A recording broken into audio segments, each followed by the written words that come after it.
નમસ્કાર દર્શક મિત્રો, જય ગૌ માતા. સદભાવના વૃદ્ધાશ્રમની 151 કરોડ વૃક્ષો વાવી અને ઉછેર કરવાની સંકલ્પ માટે પૂજ્ય મોરારી બાપુએ આપણા માટે રામકથા કરવા માટે વધાર્યા છે ઘાટકોપરમાં. એ કાર્ય કેવી રીતના થાય છે, કચ્છથી આપણી સાથે જોડાયેલા છે સુભાષભાઈ પટેલ, જે કન્ટિન્યુઅસ આપણી સેવામાં સતત સાથે છે.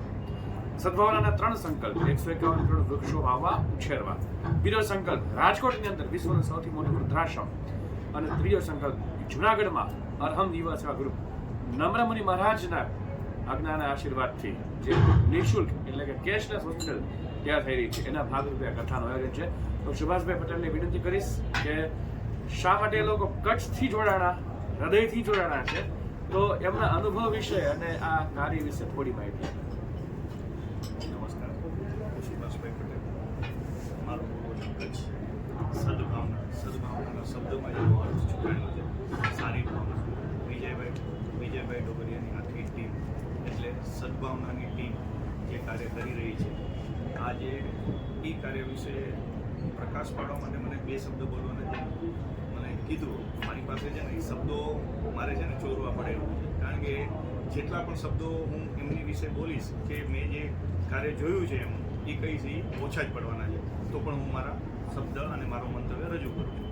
સદભાવનાનો આજે અહીંયા ઘાટકોપર મુંબઈ મધ્યે જે કથાનું આયોજન થઈ રહ્યું છે, એમાં જે સદભાવનાની ટીમે આપણા વૃદ્ધાશ્રમ માટે જે આ કથા મોરારી બાપુની કરી છે, એનું આયોજન જ્યારથી કર્યું ત્યારથી એના મનમાં એક જ વસ્તુ હતી કે આપણે સારી રીતે રાજકોટમાં જે અત્યારે જે આપણી વૃદ્ધાશ્રમ છે એને એક્સપાન્ડ કરી બહુ સારી રીતે લોકોની સેવા કરી શકીએ, લોકો સુધી અંત સુધી પહોંચી શકીએ.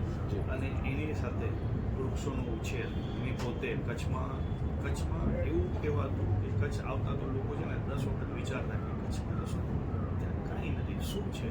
પણ સદભાવનાના સહયોગથી આજે તમે ઘણા ગામડાઓમાં તમે જોશો ને, તમને આજે ખાલી પ્લાન્ટેશન નથી, એટલું સિસ્ટમેટિક પ્લાન્ટેશન એમણે કર્યું છે કે રોડની બંને બાજુ એક લાઇન લેન્થથી લોકોએ જે કાર્ય કર્યું છે ને, અત્યારે અમુક ગામડાઓમાં 5-5 વર્ષ થઈ ગયા છે અને એના ઝાડ છે ને એ ઝાડ થઈ ગયા છે, એટલે નાના રોપામાંથી ઝાડ થઈ ગયા છે.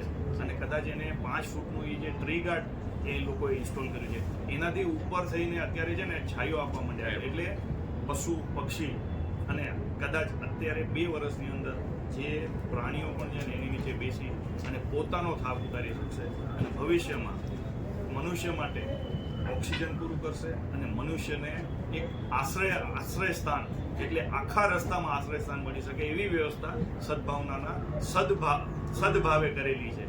એટલે મારે એમની માટે જે સમજી લો ને શબ્દો છે એ ખરેખર ખૂટે એમ છે. અને વિજયભાઈ ડોગરિયાની આખી ટીમને હું છે ને ખૂબ જ ધન્યવાદ આપું છું કે તમે આ સત્કાર્ય કરી રહ્યા છો. એ માત્ર ને માત્ર ખાલી કોઈ પ્રદેશ પૂરતું સીમિત ન રાખીને એણે પૂરા ભારતને લીલી ચાદર ઓઢાડવાનું જે કાર્ય ભગીરથ કાર્ય હાથમાં લીધું છે, એમાં અમે સહભાગી થઈએ એવો અમને મોકો મળ્યો છે. તે બદલ આખી ટીમનો ખૂબ આભાર.